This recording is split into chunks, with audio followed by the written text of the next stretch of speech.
Hey guys, Galucia here, and today, excuse me, my voice is kind of going away a little bit.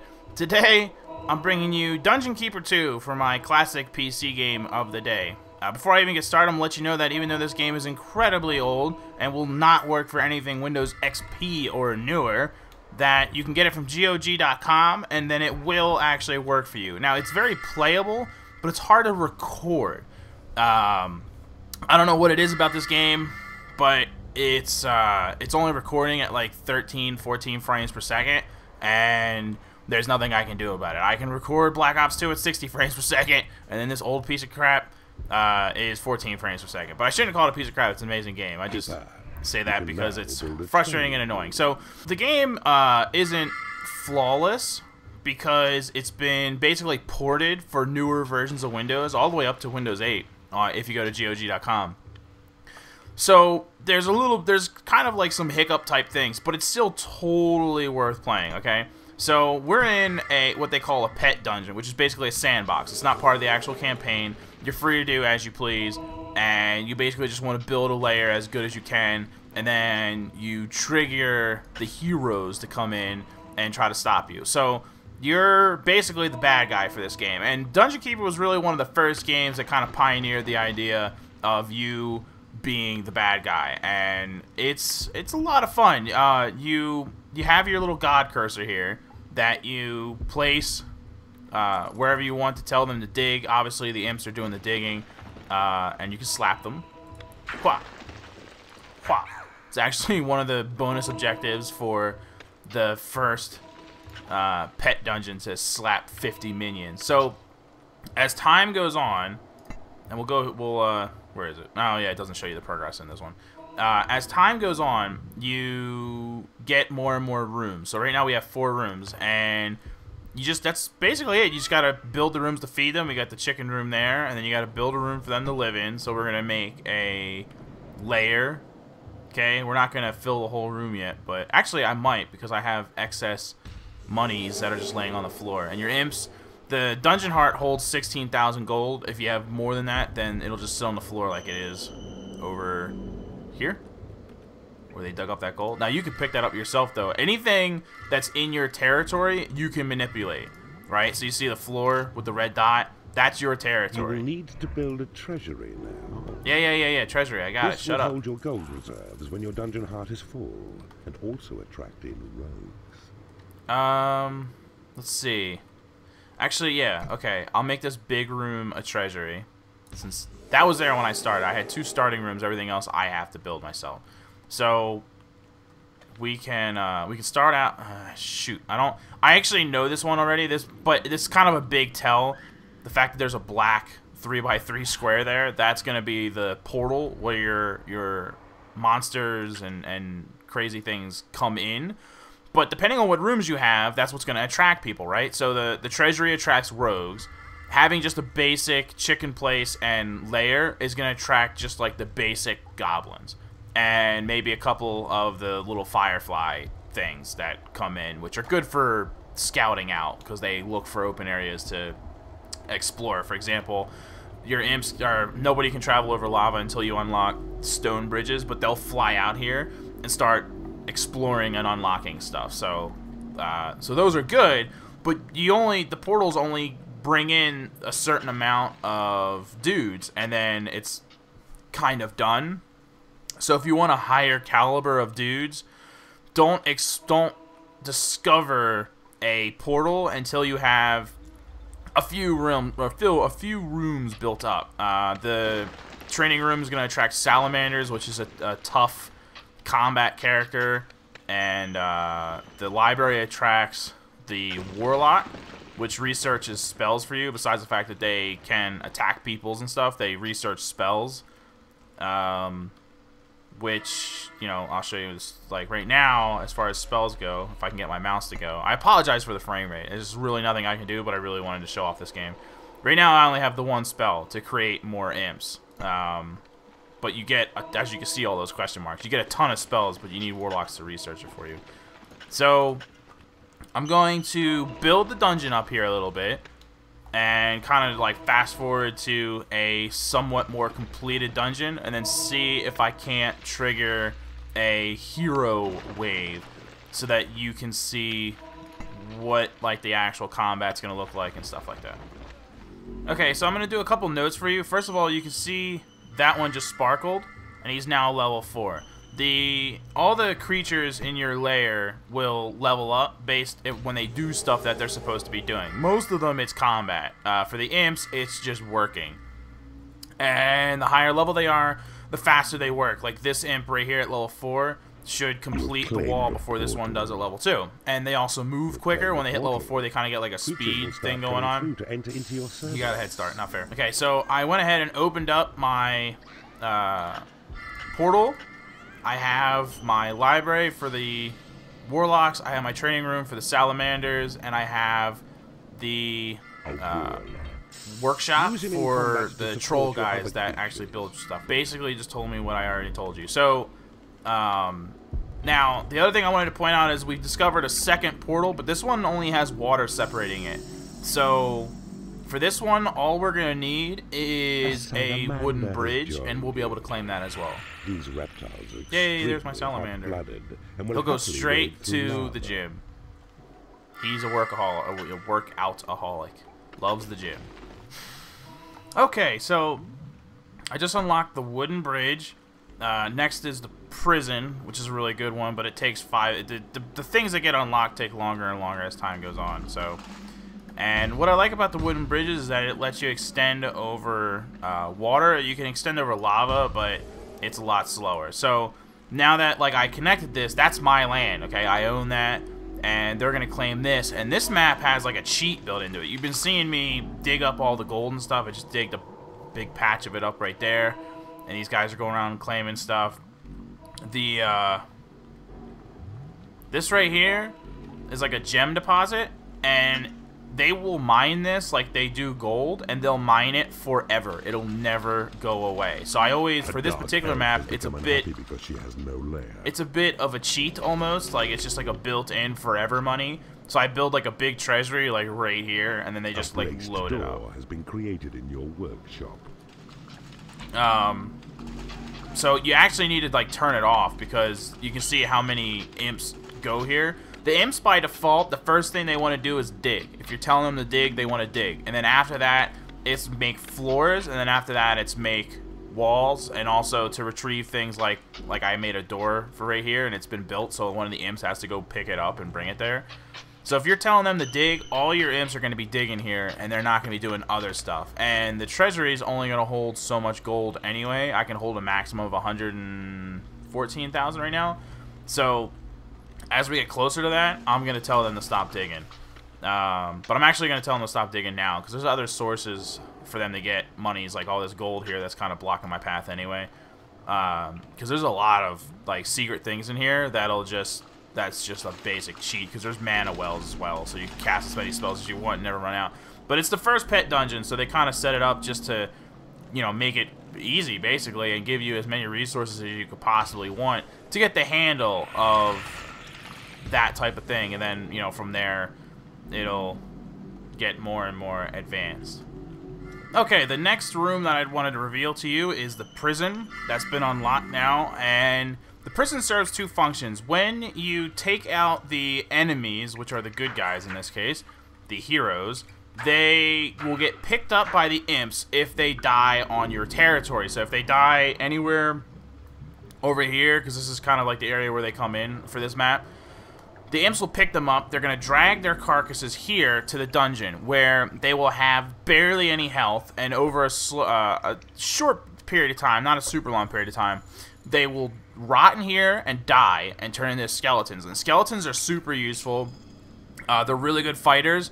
They don't sleep, they don't eat, so all they do is train in the training room or fight when there's a fight to be had, and that's it. So they level pretty quick. They're a little bit weaker, but they level quick. Also, in the campaign, there's several heroes, dungeon areas that will be utilizing the fear traps, and your guys can't pass the fear traps, but the skeletons can, because they're undead and don't care. So that's also really super helpful, and that will get a lot accomplished for you. They will be able to take out those fear traps, and then then the rest of the dudes can pass by them. So the skeletons have a lot of use. The other kind of like hidden sweetness about the prison is, I'll click on this real quick so you can see all my different minions. Okay, now I have 8 dark elves. I don't know why I have so many dark elves, but I do. And let's say later on in the game, because the portals have a max amount of dudes they're going to spit out, right?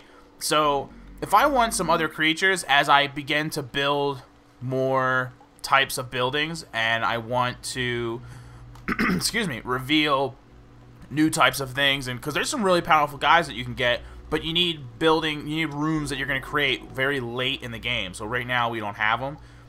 If you can do those, and you need to make space, pick up a dark elf and throw them in here, or whatever. Just something that you think you have too much of.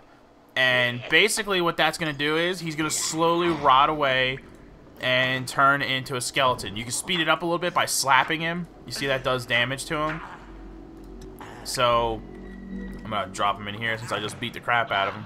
Maybe he wants some food now. But yeah, so that's it. So you can turn your own guys into skeletons, and that frees up a slot for the portals to poop out another guy. And then the other thing you can do, especially with heroes, is that you can pick a hero up and put them into the torture chamber, which I'm going to be unlocking here soon. Has been created in your workshop. So I'll be revealing the torture chamber for you as soon as we get that, and we'll kind of get into that a little bit. Okay, so what we have here is the Mistress. It's basically like a crazy looking chick with claws in like tight leather. Starving in your prison. To do this, I put 2 dark elves in my prison, and one of them died, and one of them is close. The first one that died didn't turn into a skeleton, but it's because I slapped him too much and basically killed him myself. That one died naturally in the prison, so he became a skeleton. So this is the torture chamber, and basically what happens is when you get the good guys and they get put here in the prison, you can pick them up and actually drop them onto one of these torture devices, and then the Mistress will torture them. Now, in the campaign, this does one of 2 things. It either divulges information, which typically reveals a section of the map or something like that, or they convert. They're being tortured too much, and they decide, I'm going to join you. And so when you max out a portal, that's a good way to get some powerful dudes. You know, like some of the regular guys, like the gnomes and stuff like that, just leave them in here and turn them into skeletons. But some of the stronger guys, it'd be cool if you could turn them into, like, being on your team. Okay, so the next room that we're going to be able to make here is a casino. I already dug out the space.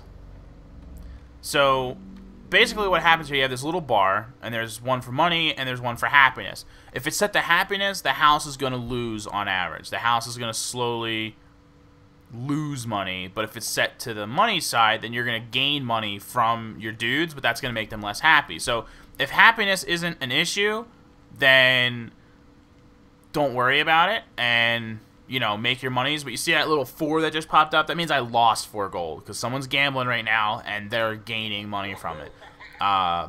But obviously money is not an issue on this map, so I'd rather just make everybody happy. So, but on other maps, your portals have attracted as many they actually have challenges where there's only a certain amount of gold to be had.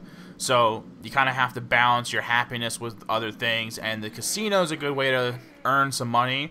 You just have to be careful that you don't take too much of their money and just completely destroy yourself. Okay, so over here I want to show you these mana vaults. Now, magical creatures like imps cost you mana to make, and then they cost you mana for maintenance. You'll see right now I have that little red thing up here. It says 180. That's my negative mana. If I make a couple imps, you see it goes up to 194. So you got to balance that, right? Now, the mana vaults are obviously just that. They're a giant source of mana, and so now my positive mana is ridiculous. The main way that you get mana is just from claiming land. For every block of land you have, you get slightly more mana.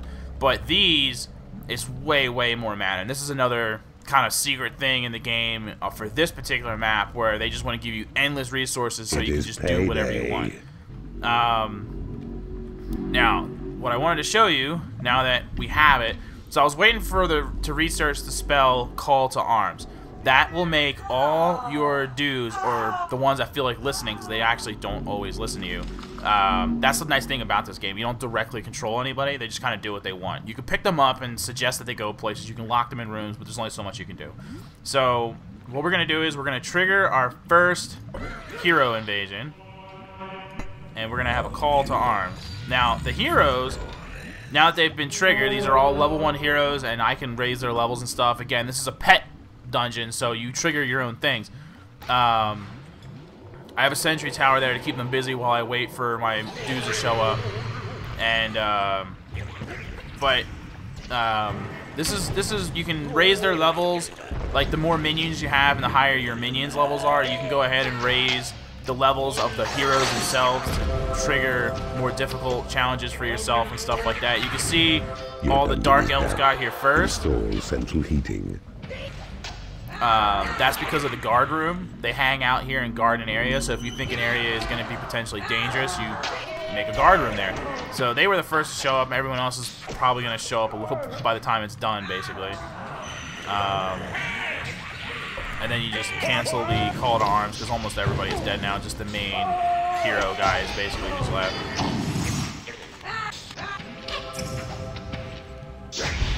Oh, that. Alright. Now, like I said, the imps are going to pick these dudes up and put them in the prison, which I immediately think needs to be bigger. So let's extend this by 2, and the whole thing on the outer walls by 2. So, the imps are gonna bring the bodies. If they sit out there for too long, the bodies will rot, and you won't be able to bring them to your prison. Because she has no lair. But here we go. So here's one of the main warrior guys, right? He's a tough dude. When creatures die, your imps will drag the corpses back here. When sufficient corpses have rotted into its soil, a vampire will arise and become yours. Boom! Waiting for this guy to shut up. Okay, so he's one of the main guys. He's tough. So I want to take that knight and convert him if I can. Some of these other peoples, I don't care. They can just turn into skeletons. I'd rather have the skeletons. But I'm going to convert at least one of them just so I can show you how it goes down, right? But they'll die pretty quick in there. So if you don't want them to die, you can actually use your heal spell to heal them and extend their life and just keep them in there getting nice and tortured until they convert to be on your team. So that's basically how that goes. And I'm gonna expand this prison, and then I'm gonna show you the next room. So the next room that we went ahead and were able to door has been created in make, this guy talks a lot, is the graveyard. So when your people die, they are not wasted. They will be taken here to a graveyard. Their corpses will rot, and if you're lucky, a vampire will raise. This is the only way to get a vampire. They don't come in through the portals. You have to get them from a graveyard. Have attracted as many creatures as they can. Yes, I know. I got it. So the nice thing about that, just like the skeletons, is if a creature dies, then that opens up a slot for a new creature to spawn in from the existing portals. But then, along with that, you get the additional vampire. So that's a way to expand your creature amount. The drink is flowing freely in the casino. Yeah, I know. That's a way to expand your dudes so that you can actually get more than, you know, the normal cap. Now we have the training facility, the training room, which is unlocked very early in the game, but that's only going to let you level your characters up to level 4. As soon as, like, that skeleton hits level 4, he will leave the training room. It'll do nothing for him. And same with this one, who's also level 3. When they hit level 4, I can pick up those 2 skeletons, drop them here in the combat pit, make them fight each other. Now, I can either wait till their health gets a little lower and then just remove them so they don't die, or I could just keep casting the heal spell on them, and they can't get out of the pit. They have to fight as long as they're in there, especially the skeletons, because they don't care about anything else. So that's the only way to train a skeleton beyond level, or any creature for that matter, beyond level 4, and that'll let you train them to level 8. Getting from level 8 to level 10, that requires actual combat with the enemy, the heroes. Okay, the last room to unlock, and by far most expensive, is the temple. So the temple, you can force your minions to pray, which increases your mana, which in some levels that's very useful, and in others is silly, like this one, because I don't need any mana. And it also brings in the Dark Angels, which is by far the most powerful minions you can get. Is that spider? I don't remember there being spiders. How is that spider? A maiden? I have never seen this before. I've played this game 1,000,000 times. Who the hell is a maiden? A crazy chick spider thing. I have never seen that creature before. Huh. As many times as I've played this. I've seen him though before. These guys are tough. What are they called? Biles? Yeah, bile demons. Very, very tough. We got a couple rogues that came in finally. We've been short on rogues for the longest time now. And I unlocked both of these portals. I'm trying to get a Dark Angel. Well, I'm going to wrap it there, guys, because I've been recording for a while now to show you, like, the full range of the game. Obviously, there's a lot more to this game than just that, but that is basically the gist of it. And so I just wanted to kind of unload that on you and just let you see as much of the game as I could show you. But I didn't want to show you the campaign because maybe you want to get this game for yourself. Like I said, you can get it ported for any version of Windows, and I think Mac, but I'm not sure because I don't have a Mac, so I wouldn't know. And you can just go to GOG.com. That's a great source for like all kinds of classic games that would otherwise not work on Windows 7 or even Windows XP for a lot of them. And most of the games on there are only $5 a pop. This is $5. And, I mean, for $5, it's a great game. You're going to have a ton of fun. Go through the campaign. It is a lot of fun. It's totally worth it. The pet dungeons are also totally worth it. But I think the best thing you got going for you is the campaign. It's completely worth it. And, yeah, this is a great game. It's a lot of fun. So go check it out at GOG.com. And I appreciate you guys watching another classic PC gaming experience here. I would like the next one I was going to do was going to be Roller Coaster Tycoon, but I'm having trouble getting that to work. Not all classic games are going to work. So brightens up those dark places yeah, I beat this one. I can now go to the next pet dungeon. That's why I was claiming random territory. Look at the giant dance. Yeah, dance giant. First pet dungeon. And so, to be evil anyway, to travel to the next that's the game, guys. I hope you like this look at it, and comment below. Let me know what kind of classic PC games you want me to check out. If there's a game from your childhood or something that your parents used to play, and you just seen it laying around, like, what is this old-looking game? Let me know about it, and I will pick it up and check it out, and we'll have a good time with it. So thanks for watching, and I'll see you next time. Laters!